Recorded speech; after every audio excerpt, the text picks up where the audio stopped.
I don't know what else to do. I know it's messed up. You ain't gotta come for me, like I said in the short. But them bolts will not come out.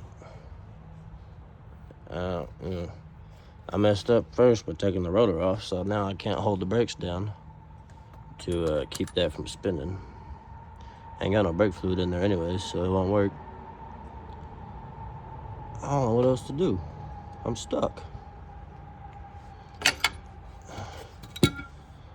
I mean, I got everything off.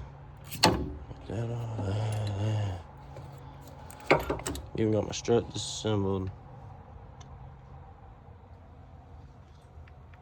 But they ain't coming. Someone help me, someone comment.